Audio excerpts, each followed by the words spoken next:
Mesdames, Messieurs, bonjour et très heureux de vous retrouver. Voici pour vous le sommaire. Valeurs nutritives des fruits et légumes, on en parle dans ce 13h au Bénin avec un spécialiste de la question, un diététicien, mais aussi une descente dans le marché des fruits de Dantokwa où nous nous sommes entretenus avec les vendeuses de ces aliments et quelques consommateurs rencontrés. Ensuite, Orabank Bénin se met dans une autre dimension sur le marché financier. L'institution financière met à la disposition de sa clientèle et partenaires un nouveau produit innovant, le service WhatsApp Banking, est lancé ce jeudi à Cotonou. De quoi s'agit-il? Quelle est la particularité de ce service et ses avantages? On va le savoir dans un instant. Et puis enfin, grande cérémonie de purification et renforcement des liens avec les divinités, les ancêtres, portés par Da Yemenou Beda à Djarouisso. Les manifestations ont duré 3 semaines. La 4e édition de la cérémonie de Huitanou, organisée par le Haut-Didé, depuis son intronisation, a été meublée par une série de rituels de libation et d'offrandes. Et voilà pour vous le sommaire de ce 13h au Bénin. À nouveau bonjour et bienvenue si vous nous rejoignez. Quelles sont les valeurs nutritives des fruits et légumes dans la ration alimentaire? La question a suscité la curiosité de l'une de nos équipes de reportage. Et pour trouver une réponse à cette interrogation, elle est allée à la rencontre d'un spécialiste de la question, un diététicien. Mais avant, l'équipe de reportage a fait une descente dans le marché des fruits de Dantokwa où elle s'est entretenue avec les vendeuses de ces aliments et quelques consommateurs rencontrés dans la ville de Cotonou. Voici le reportage. Pourquoi consommer des fruits et légumes? Parce qu'ils sont riches en fibres, en vitamines et minéraux, ou parce que leurs effets sur la santé sont bénéfiques pour les êtres humains? Généralement, ces aliments, encore appelés micronutriments, contiennent de nombreuses richesses indispensables au bon fonctionnement de l'organisme. Très prisés par bon nombre de personnes à la quête d'une solide santé, ils sont répertoriés en 2 grandes familles, à savoir les fruits secs oléagineux et les fruits en eau. Les fruits à eau, il y a la pastèque, il y a la papaye. Et les fruits secs maintenant, oléagineux, il y a la date, il y a l'abricot, il y a aussi notre arachide, par exemple avec les fruits secs. Et quand on rentre dans les légumes, nous avons les légumes à eau et les légumes secs. Donc les légumes à eau ici, nous avons le concombre, nous avons les feuilles de menthe, nous avons tous les légumes tels que gourmand, tiayo, glaceux. Je prends par exemple le cassoulet, le haricot blanc, le haricot rouge, le vanzou, tout ça c'est des légumes secs. Contrairement aux fruits, les légumes nécessitent une cuisson, mais de courte durée, afin de favoriser leur mastication. Mon fruit préféré, je crois, c'est la banane. Je prends aussi de l'orange, de l'ananas par moment, de la papaye. Il y a des fruits qui sont vraiment bons pour l'organisme. Par exemple, l'orange. Quand tu es un peu constipé, tu peux prendre l'orange pour être en bonne santé, pour pouvoir aller bien au sel. À en croire les spécialistes, les fruits et légumes facilitent le bon fonctionnement des organes tels que le cœur, le foie, les poumons, les reins, le pancréas et le système nerveux. Les chiffres ont montré que beaucoup sont dans l'hémorroïde, dans la constipation à tout moment. Parce qu'ils sont dans des aliments à blé, tendres, c'est-à-dire le pain, la pâte. C'est pourquoi l'OMS recommande 5 fruits, 5 légumes par jour. Donc les fruits sont très importants pour la santé et on doit même programmer ça dans notre menu. Et ça fait partie des besoins fondamentaux de l'homme. Pour la plupart des consommateurs de fruits, la consommation de ces aliments se fait au décès, ce qui n'est pas conseillé selon les spécialistes. Les fruits, généralement, je les prends après les repas pour faciliter la digestion. Le matin, quand je me réveille, je prends au moins du banane. Le soir, avant le coucher, je prends d'orange pour pouvoir vite digérer ce que j'ai pris. Il faut prendre les fruits le matin. Donc, on est contraint de prendre des fruits avant de manger. Mais il y a beaucoup qui prennent des fruits après avoir fini de manger. Attention, il y a le test de glycémie à jeun et le test de glycémie post-pondérale. Donc, il faut savoir que si tu prends les fruits après, ta glycémie peut monter. Et tu auras peur de dire que tu as le diabète. Non. Donc, il faut éviter de prendre les fruits après avoir fini de manger. L'hémorroïde, la constipation chronique, l'insuffisance rénale, et le cancer du côlon, ce sont les risques auxquels est exposé celui qui présente la carence en fruits et légumes. Cependant, un régime alimentaire réduit, rien qu'aux fruits, pourrait exposer l'être humain à plusieurs déconvenues. Ainsi, l'excès en consommation des fruits et légumes pourrait aussi engendrer des conséquences sanitaires. Le risque à courir, c'est la diarrhée, parce que si la personne a trop de fibres, c'est-à-dire qu'il peut aller au besoin 4 fois à 5 fois par jour et ce n'est pas encore bon. Elle sera déshydratée. Donc il faut qu'il évite d'en consommer de trop. Même les végétariens, ils ont des problèmes. Les végétariens, ils ont des problèmes d'avitaminose. Donc tout est question d'équilibrer. Il suffit seulement de manger en portion, en qualité, et le résultat est bon. Si ces aliments micronutritifs sont bénéfiques pour la santé, il est cependant déconseillé aux diabétiques d'éviter les fruits et légumes à index glycémique élevé comme la banane, les dattes, l'orange, la pastèque, le manioc, l'amarante appelée fortete en langue fon. Pour ceux qui souhaitent perdre du poids, ils peuvent en plus des activités sportives consommer le concombre, le citron, les ananas, les oranges et boire assez d'eau. En définitive, des portions de fruits et légumes dans nos assiettes sont bénéfiques pour la santé, mais réduire l'alimentation rien qu'aux fruits peut être aussi un danger pour la vie. Dans le secteur de l'eau et des mines, des investissements remarquables ont été consentis pour améliorer les infrastructures à Abomey-Calavi. Les ouvrages de production et de fourniture de l'eau potable ont été entièrement rénovés ces dernières années. Le débit d'eau a augmenté, la qualité a changé dans les robinets, un tour dans le système de fonctionnement et de veille de ces moyens de dernière génération mis à disposition pour juguler les pénuries en eau dans cette commune d'Abomey-Calavi. C'est dans ce reportage. Voici la nouvelle usine de traitement d'eau qui alimente Abomey-Calavi.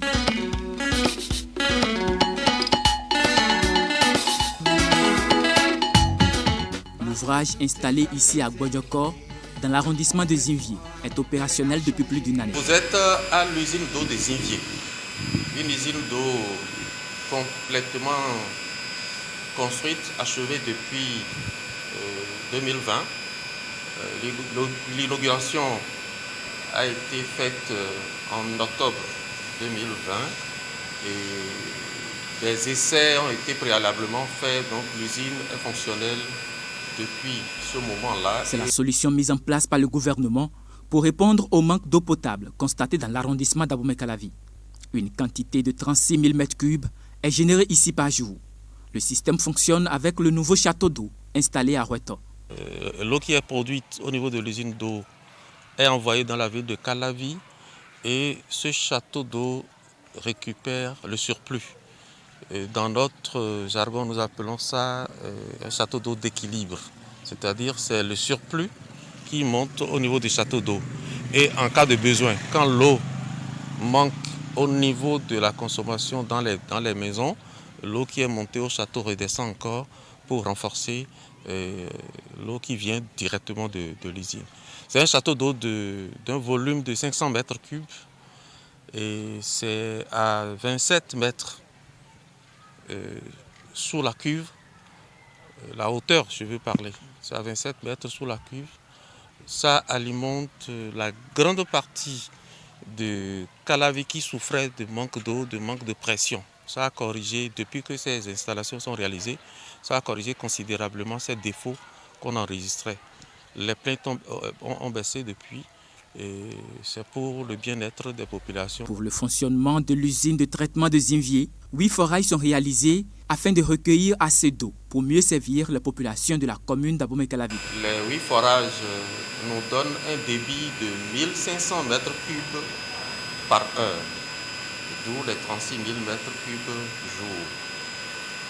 Voilà, nous sommes sur un des forages. C'est des forages qui ont un débit qui varie entre 260 m3 et 150 m3 pour le plus bas débit. Alors, l'eau qui vient des 8 forages est collectée, arrive par ce point-là. Et de ce point, ça passe par le tuyau que vous voyez, le tuyau de diamètre 800. Et ça monte, l'eau monte dans ces ouvrages que vous voyez, que nous appelons les tours de dégazage. Les tours de dégazage, il y en a 5. Chacun a une capacité de traitement de 364 mètres cubes par heure pour chacune des tours. Ici, c'est un système moderne qui est installé avec des matériels de dernière génération. Pour être plus efficace dans le travail, il est mis dans la réalisation de ce projet un outil qui nous aide beaucoup. On appelle ça la télégestion. Ça nous permet de gérer tous les ouvrages, tous les équipements à partir de cet écran que vous voyez. Je vous parlais tout à l'heure des 8 forages. Ils sont représentés là. À partir de cet outil, on peut démarrer ou arrêter chacun de ces 8 forages-là. À chaque étape, des équipes de permanence sont installées pour assurer le bon fonctionnement des différentes machines. C'est le cas au niveau de la salle de traitement et celle du cas réservé pour le contrôle de l'usine. Ici, nous faisons les traitements chimiques. Comme vous voyez, nous sommes dans la salle de traitement. Et vous voyez avec moi 2 bacs de 2 mètres cubes d'hypochlorite de calcium et ici des bacs de 4 mètres cubes de chaux éteinte. Alors ici, nous préparons 1,5 kg d'hypochlorite de calcium chaque 3h4h30. Ça dépend de la gestion de notre pompe doseuse. Et de l'autre côté, on fait des préparations de 25 kg de chaux éteinte. Et une journée, après ou bien ça peut être moins d'une journée, ça dépend aussi de l'ingestion de notre pompe doseuse. Ici, nous nous chargeons de démarrer les forages, de les arrêter, de suivre l'eau qui rentre et l'eau qui sort de l'usine. Aussi, on est là pour veiller à ce que si un temps la SBE nous fait défaut, on est là pour gérer avec le groupe et autres. Au total, 3 pompes sont réalisées dans cette usine de traitement d'eau. En dehors de celles qui desservent l'arrondissement d'Abomey-Calavi, 2 autres pompes sont mises en place pour servir les populations de Togba-Wedo et Adjagbo. Les 2 autres sont en projet. En projet parce qu'il reste encore des ouvrages à réaliser. Le réseau d'eau, la tuyauterie, qui doit servir à alimenter les populations de ces localités. Cette tuyauterie n'est pas encore posée. Il y a des châteaux d'eau aussi à réaliser pour ces localités. Il s'agit en fait de Togba-Wedo et puis de Adjagbo. Ces localités bientôt seront alimentées par cette même usine à partir de ces ouvrages qui sont déjà réalisés, qui sont prêts. Un laboratoire est également installé pour assurer le contrôle permanent de la qualité d'eau produite dans l'usine. L'ouvrage est réalisé dans les meilleures conditions afin d'apporter une réponse aux besoins en eau dans la commune d'Abomey-Calavi. Et puis nous restons toujours dans la commune d'Abomey-Calavi qui est qualifiée de tout temps comme la cité d'octroi au sud du Bénin. Confirme également son statut depuis quelques années. Le programme d'action du gouvernement, il développe plusieurs projets dans les logements sociaux dans la localité de Togba. Plusieurs logements sociaux et économiques sont en construction et seront bientôt occupés. Voici les images avec Ashongon Kayan Ashongon Henri Ganti. Wedo, le va-et-vient quotidien de camions, de machines. Ce sont aussi des bruits quelque peu assourdissants des outils de travail des ouvriers. Tous ces mouvements sur un chantier de construction de logements sociaux et économiques. Ici, c'est une nouvelle ville imposante qui sort majestueusement de terre. Plusieurs types d'appartements y sont érigés. Cela va de simples appartements aux immeubles de 3 niveaux, avec par endroit 3 ou 4 pièces. Toutes les commodités dont chaque famille pourrait avoir besoin. Par endroits, les travaux sont presque terminés. L'objectif de ce projet de logements sociaux et économiques, c'est de permettre à un grand nombre de citoyens de s'offrir une maison.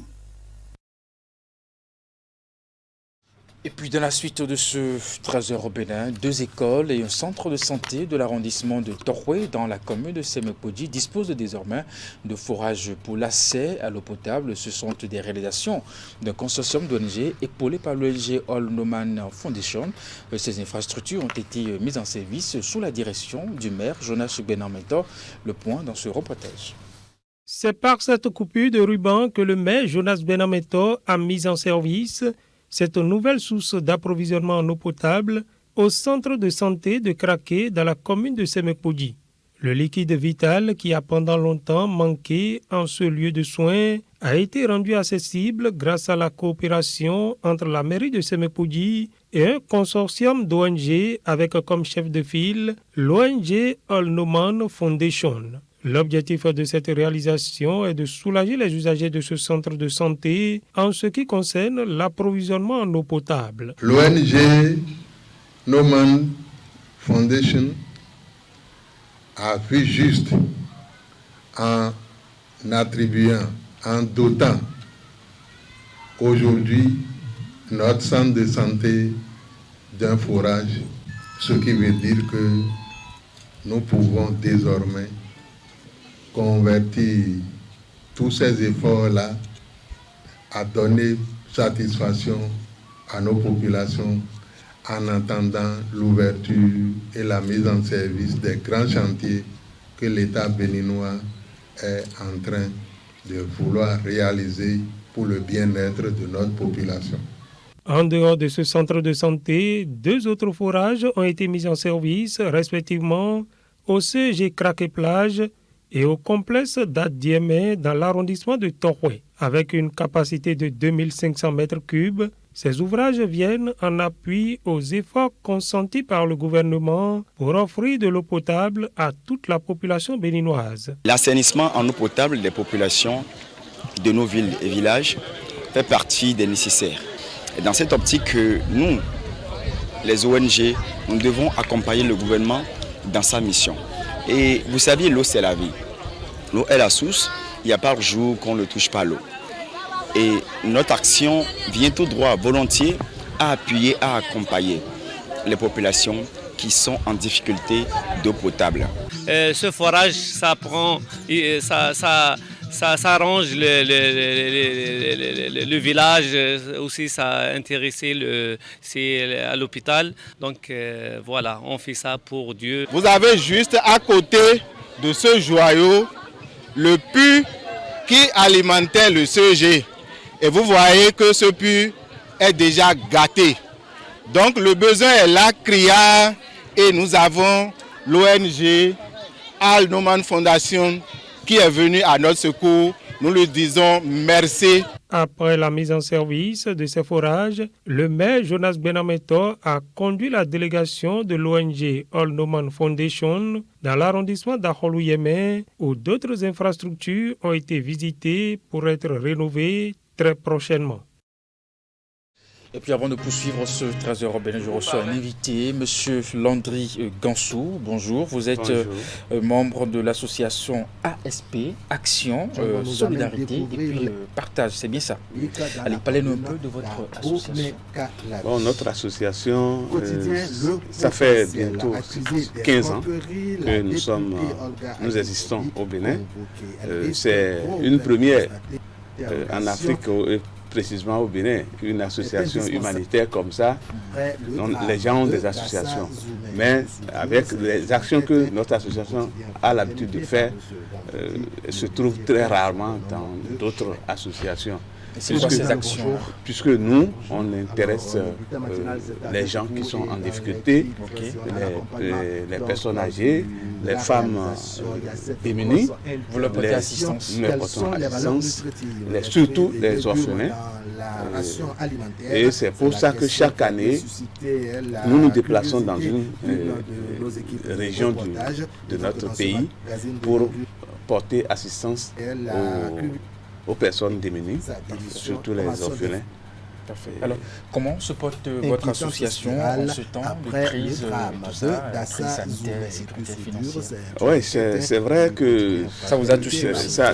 Oui, ça a touché tout le monde. Ça a touché tout le monde. Donc, vous savez, dans une association, pour que l'association puisse vivre, ce sont les cotisations. Les membres ont des difficultés à cotiser, mais ça n'a pas baissé notre ardeur. Nous avons continué Guinée, surtout avec l'appui de son président fondateur, M.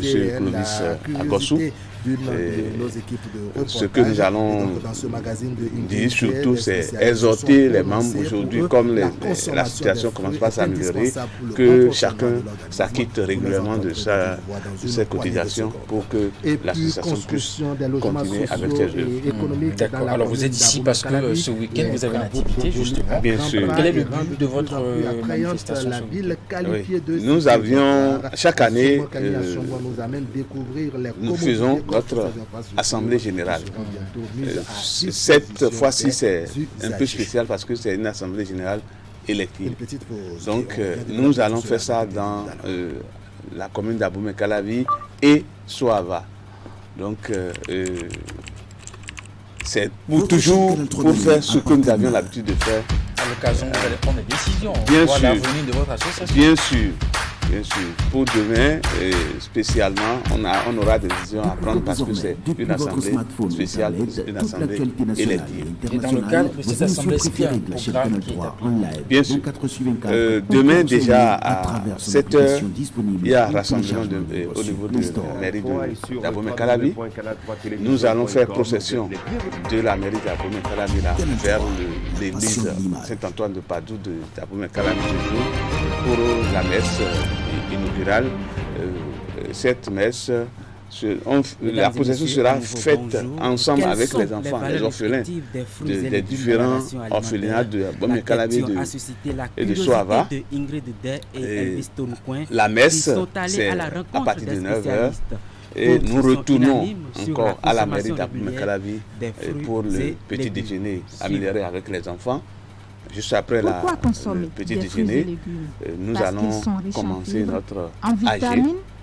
Après notre AG, nous aurons à faire le déjeuner avec les enfants toujours. Et après le déjeuner avec les enfants, nous allons maintenant aller faire le don, les différents dons au niveau des différents orphelinats.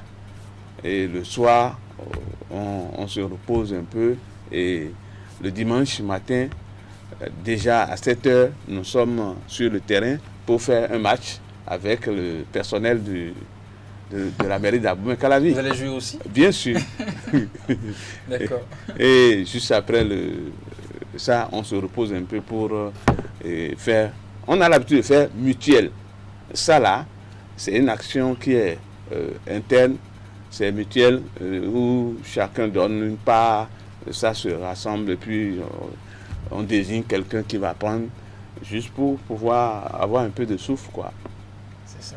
Allez, merci beaucoup. Je rappelle que vous êtes Monsieur Landry Gansou, vous êtes membre de l'association ASP, Action, Solidarité et Partage. Puis Partage. Merci vraiment d'être passé dans ce Trésor au Bénin. Restez avec nous pour la suite de cette édition.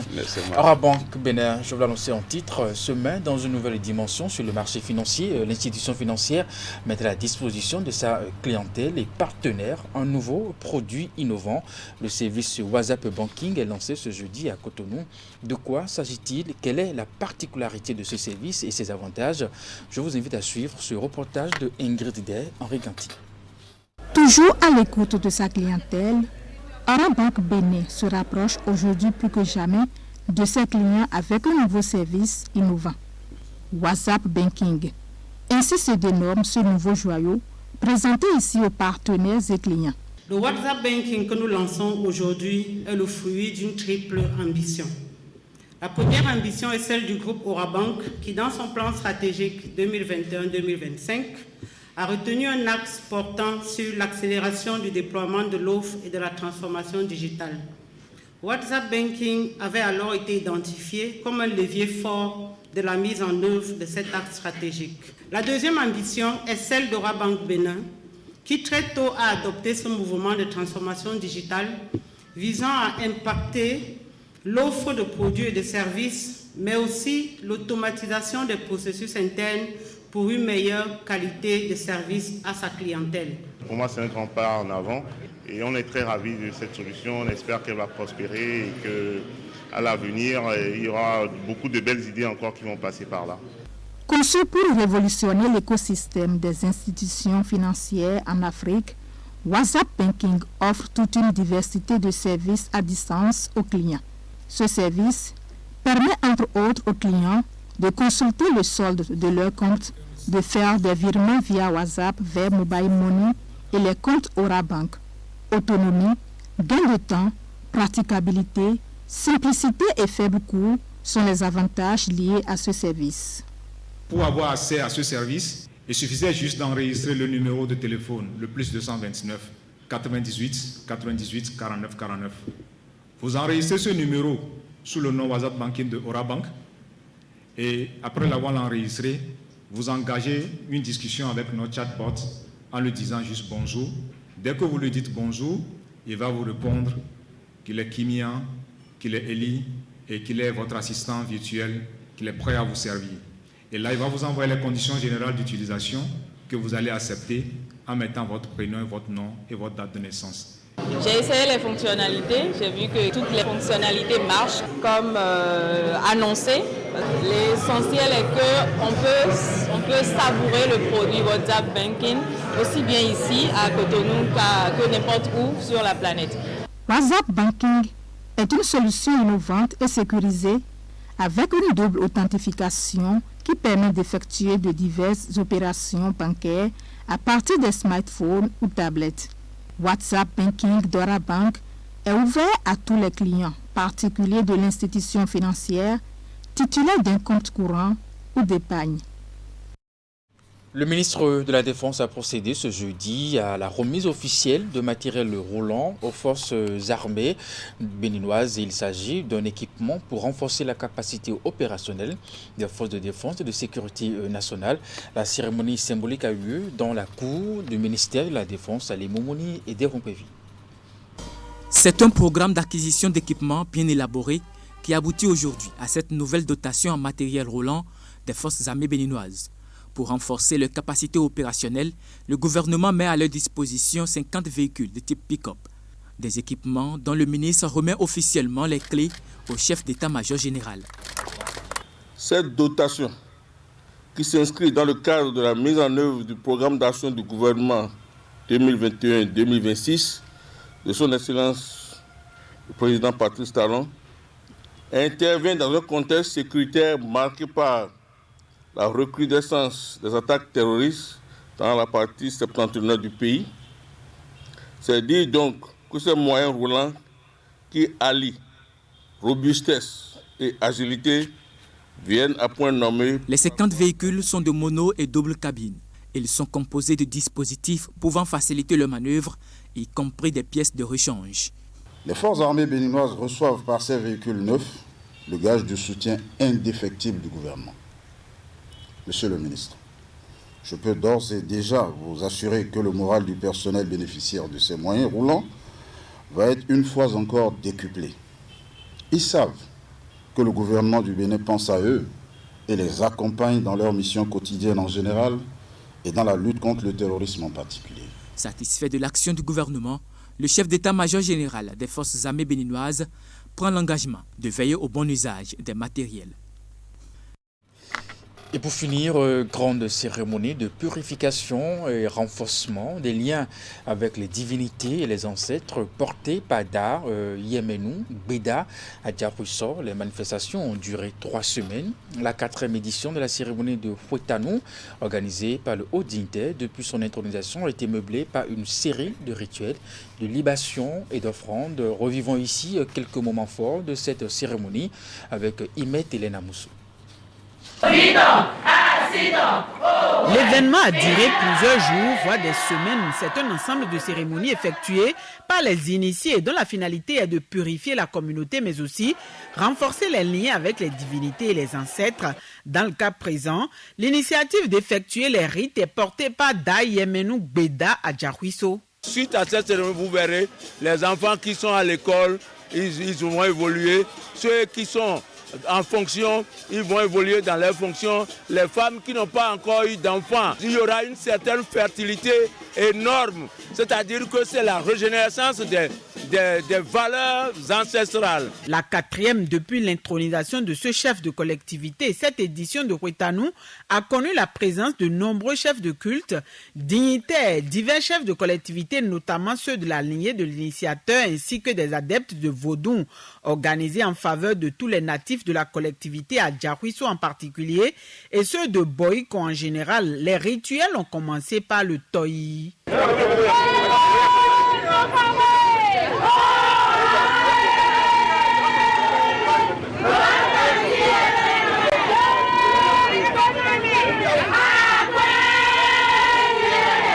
De retour de la source, l'eau ramenée par ces femmes est celle qui va servir lors des libations et offrandes aux divinités. La kyrielle de cérémonie a été l'occasion de remercier les dieux pour avoir veillé sur chacun à travers les offrandes et les prières. On a imploré leur protection sur la cité, la paix de même que la prospérité. Nous sommes allés à la source sacrée pour recueillir l'eau bénite qui a servi premièrement à faire les cérémonies de libation à nos ancêtres, et après cette cérémonie, vous dites Firoko Boroko, nous sommes passés à l'étape d'offrande de libation à nos aïeux qui sont actuellement en transe.